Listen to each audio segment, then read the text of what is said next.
ನಮಸ್ತೆ ಎಲ್ಲರಿಗೂ. ನನ್ನ ದಿನದ ದಿನಚರಿ. ಎಲ್ಲರಿಗೂ ನಮಸ್ಕಾರ. ನಾನು ಬೆಳಿಗ್ಗೆ ಬೇಗ ಎದ್ದು ದೇವ್ರಿಗೆ ನಮಸ್ಕಾರ ಮಾಡಿದೆ. ಜೊತೆ ನನ್ನ ಮಗಳು ಸಮೇತ ನಾನು ಬೇಗ ಎದ್ದಿದ್ದೆ ಇವತ್ತು. ಸೊ ಅವಳನ್ನ ಕರ್ಕೊಂಡು ದೇವರಿಗೆ ನಮಸ್ಕಾರ ಮಾಡಿಬಿಟ್ಟು ಇಬ್ಬರು ಜೊತೆಗೆ ದಿನನ ಶುರು ಮಾಡಿದ್ವಿ. ಮೊದಲಿಗೆ ಬಿಸಿನೀರಾಗಿ ಕಾಯಿಸ್ಬಿಟ್ಟು ಅಮ್ಮರಿಗೆಲ್ಲ ಬೇಕಾಗುತ್ತೆ ಅಂತೇಳಿ ಬಿಸಿನೀರಾಗಿ ಕಾಯಿಸಿದೆ. ಆಮೇಲೆ ಮತ್ತು ಟೀನು ಮಾಡಿಟ್ಬಿಟ್ರೆ ಆಮೇಲೆ ಕೆಲಸ ಆರಾಮಾಗುತ್ತೆ ಅಂತೇಳಿ ಟೀನೂ ಮಾಡಿದೆ. ನಮ್ಮ ಅಜ್ಜಿ ಹಲಸಿನ ಹಣ್ಣು ಕೊಳ್ತೋಗಿತ್ತು, ತೊಗೊಂಬ ಬಿಸಾಕೋಣ ಅಂತು. ಸೊ ಕೊಡೋಣ ಅಂತೇಳ್ಬಿಟ್ಟು ಕಟ್ಟಿಟ್ಟೆ ಅದನ್ನು. ಆಮೇಲೆ ಪೇಪರ್ ಬಂದಿತ್ತು ಅಂತೇಳಿ ಪೇಪರ್ ತೊಗೊಂಡೆ. ಪೇಪರ್ ತೊಗೊಂಡ್ಮೇಲೆ ನಮ್ಮಪ್ಪ ನಮ್ಮಮ್ಮನಿಗೆ ಡೈಲಿ ಕಾಫಿ ಕೊಡಬೇಕು. ಸೊ ಅವರಿಗೆ ಅದನ್ನು ಕಾಫಿ ಕೊಡೋದು ಅಂತ ಹೇಳಿ ತೊಗೊಂಡು ಹೋದೆ. ಪೇಪರ್ನ ಮರ್ತುಬಿಟ್ಟಿದ್ದೆ. ಮತ್ತೆ ನೆನಪು ಮಾಡಿಕೊಂಡು ಪೇಪರ್ ಕೂಡ ತಗೊಂಡು ಜೊತೆಗೆ ಟೀ ಕೊಡಲಿಕ್ಕೆ ಮೇಲೆ ಹೋದೆ. ಸ್ಟಾರ್ಟ್ ಮಾಡಿದೆ. ನಮ್ಮ ಅಮ್ಮನಿಗೆ ಹೋಗ್ಬಿಟ್ಟು ಮತ್ತೆ ಎಬ್ಬರಿಸಿದೆ. ಅವರು ಇನ್ನೂ ಮಲಗಿರ್ತಾರೆ, ಇಷ್ಟು ಬೇಗ ಎದ್ದೇಳಲ್ಲ. ಮೇಲೆ ಹೋದೆ. ಸೊ ನಮ್ಮಮ್ಮ ಬಂದು ಬಾಗಿಲು ತೆಗೆದ್ರು. ಆಮೇಲೆ ಸೂರ್ಯ ಬಂದಿದ್ದ ಅಂತೇಳಿ ಸೂರ್ಯನಿಗೊಂದು ನಮಸ್ಕಾರ ಮಾಡಿಬಿಟ್ಟು ನಾನು ಸ್ನಾನಕ್ಕೆ ಅಂತ ಬಿಸಿನೀರು ಕಾಯ್ತಾ ಹೋದೆ. ಸೊ ನೀರು ಬಿಟ್ಟು ಬಟ್ಟೆ ವಾಷಿಂಗ್ ಮಿಷಿನ್ಗೆ ಹಾಕೋದಿತ್ತು, ಅದಕ್ಕೆ ಮೇಲೆ ತೊಗೊಂಡೋಗಿ ಹಾಕೋಣ ಅಂತ ಹೋದೆ. ನಮ್ಮಮ್ಮ ನೋಡಿದ್ರೆ ನಾನೇ ಹಾಕ್ತೀನಿ ನೀನು ಹೋಗಮ್ಮ ಅಂತು. ಸೊ ನಮ್ಮಮ್ಮನೇ ಹಾಕ್ತೈತೆ ಅಂತೇಳಿ ಬಂದುಬಿಟ್ಟು ಚಪಾತಿ ಹಿಟ್ಟು ಕಲಿಸ್ಕೊಂಡೆ. ನಾನು ಚಪಾತಿನೇ ತಿನ್ನೋದು. ನಾನು ವೆಯ್ಟ್ ಲಾಸ್ ಮಾಡ್ತಿದ್ದೀನಲ್ಲ, ಅದಕ್ಕೋಸ್ಕರ ಡೈಲಿ ಚಪಾತಿ ತಿಂತೀನಿ. ಇದು ನನಗೆ ಚಪಾತಿ ಹಿಟ್ಟು ರೆಡಿ ಮಾಡಿಕೊಂಡೆ. ನೆಕ್ಸ್ಟ್ ಅದನ್ನೆಲ್ಲ ಫ್ರಿಜ್ಜಲ್ಲಿ ಇಟ್ಬಿಡೋಣ ಅಂತ ತೊಗೊಂಡೋಗಿ ಫ್ರಿಜ್ಜಲ್ಲಿಟ್ಟು ಮತ್ತು ವೆಯ್ಟ್ ಲಾಸ್ ಡ್ರಿಂಕ್ ರೆಡಿ ಮಾಡ್ಕೊಳ್ಳೋಣ ಅಂತೇಳಿ ಶುಂಠಿನ ತೊಗೊಂಬರೋಣ ಅಂತ ಹೇಳ್ಬಿಟ್ಟು ಹೋದೆ. ನೀರು ಅಷ್ಟೊತ್ತಿಗೆ ತುಂಬಿದ್ವು ಅಂತೇಳಿ ಆಫ್ ಮಾಡಿದೆ. ನೀರೆಲ್ಲ ಕಾದಿತ್ತು. ಸೊ ಸ್ವಲ್ಪ ಮುಸ್ರೆ ಎಲ್ಲ ಇದ್ವು ತೊಳೆಯೋದು, ಎಲ್ಲ ಕ್ಲೀನ್ ಮಾಡ್ಕೊಂಬಿಡೋಣ ಅಂಥೇಳಿ ಎಲ್ಲ ಕಸ ಎಲ್ಲ ಹರಡಿತ್ತು, ಎಲ್ಲ ಹೊಡ್ಕೊಳ್ಳೋಣ ಅಂಥೇಳಿ ರೂಮ್ಗೆ ಹೋಗ್ಬಿಟ್ಟೆ. ಇವ್ರು ನೋಡಿದ್ರೆ ಇನ್ನೂ ಮಲ್ಕೊಂಡಿದ್ರು. ಇವಳು ಎದ್ದು ಮತ್ತೆ ನನ್ನ ಜೊತೆನೇ ಮಲಗಿದ್ಲು. ಸೊ ಅವಳು ಮತ್ತೆ ಎದ್ದೇಳ್ಸೋದು ಬೇಡ, ನನ್ನ ಕೆಲಸ ಆಗಲ್ಲ ಅಂತ ಕಸ ಎಲ್ಲ ಹೊಡ್ಕೊಂಡು ನಮ್ಮ ಮನೆಯವರು ಫೋನ್ ಚಾರ್ಜ್ ಫುಲ್ಲಾಗಿತ್ತು. ಆಫೀಸ್ ಫೋನಲ್ಲಿ ಚಾರ್ಜ್ ಇರಲಿಲ್ಲ.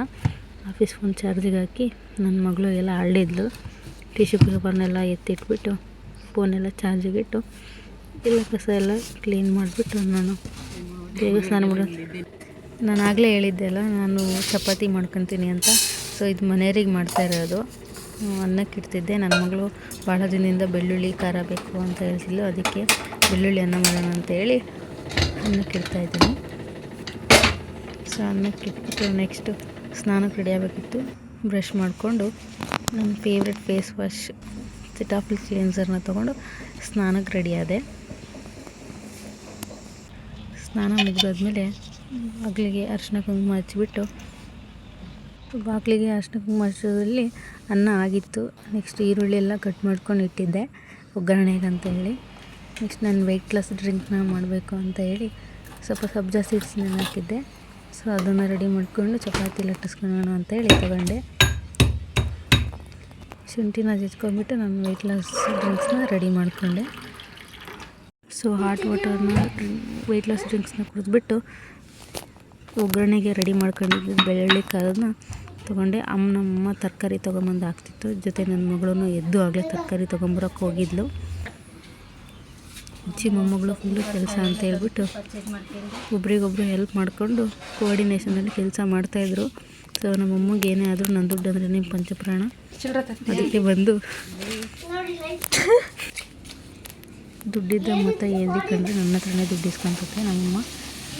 ಸೊ ಎಲ್ಲ ರೆಡಿ ಆಗಿತ್ತು. ಸ್ವಲ್ಪ ಚಪಾತಿ ಗೊಜ್ಜು ಮಾಡ್ಕೊಳ್ಳೋಣ ಅಂತೇಳಿ ಗೊಜ್ಜಿ ರೆಡಿ ಮಾಡಿಕೊಂಡು ಚಪಾತಿ ಲಟ್ಟಿಸ್ಕೊಂಡು ಹೀಗೆ ಬೇಯಿಸ್ಕೊಂಡೆ ಚಪಾತಿನ. ನನ್ನ ಮಗಳಿಗೆ ನನಗೆ ರೆಡಿ ಮಾಡಿಕೊಂಡು ನನ್ನ ಮಗಳಿಗೆ ತಿಂಡಿ ಕೊಟ್ಟೆ. ಸೊ ಅವಳಿಗೆ ಹಾಕ್ಕೊಟ್ಟ ತಕ್ಷಣ ಖುಷಿಯಾಗಿ ತಿನ್ನೋಕೆ ಹೋಗ್ಬಿಟ್ಲು. ಸೊ ನಮ್ಮ ಅಜ್ಜರಿಗೆ ಮುದ್ದೆ ಬೇಕಂತ ಅದಕ್ಕೆ ಮುದ್ದೆ ಮಾಡೋಕ್ಕೆ ಮುದ್ದೆ ರೆಡಿ ಮಾಡಿದೆ. ಅವ್ರು ಜಾಸ್ತಿ ಅನ್ನ ಊಟ ಮಾಡಲ್ಲ, ಅದಕ್ಕೋಸ್ಕರ ಮುದ್ದೆ ರೆಡಿ ಮಾಡ್ಕೊಂಡೆ. ಸೊ ಮುದ್ದೆ ಕಟ್ಬಿಟ್ಟು ನಮ್ಮ ಅಜ್ಜಿಗೆ ಫಸ್ಟ್ ಇಟ್ಕೊಟ್ಟೆ. ನಮ್ಮ ಅಜ್ಜಿ ಊಟ ಮಾಡ್ತಾಯಿದ್ರು. ನನ್ನ ಮಗಳು ನಮ್ಮ ಅಜ್ಜಿ ಜೊತೆ ಕೂತ್ಕೊಂಡಿದ್ಲು. ಸೊ ನಮ್ಮ ಮನೆಯವ್ರಿಗೆ ಊಟ ಹಾಕ್ಕೊಟ್ಟಿದ್ದೆ. ಪಾಪ ಅವ್ರು ಊಟ ಮಾಡ್ತಾಯಿದ್ರು ಆಫೀಸಿಗೆ ರೆಡಿಯಾಗಿ. ಸೊ ನಾನು ಹೊಟ್ಬಿಟ್ಟು ಬ್ಯಾಗ್ ತೊಗೊಂಡೆ.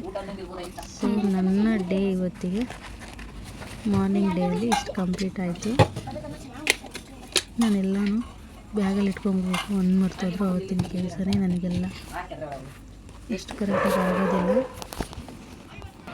ನಮ್ಮ ಮನೆ ಸ್ವಲ್ಪ ಹೊರಡ್ತಿದ್ರು ರೆಡಿಯಾಗಿ.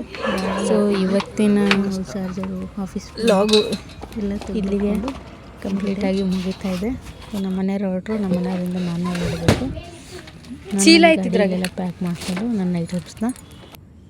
ನನ್ನ ಲುಕ್ ಇವತ್ತಿಂದು ಈ ಥರ ಇದೆ.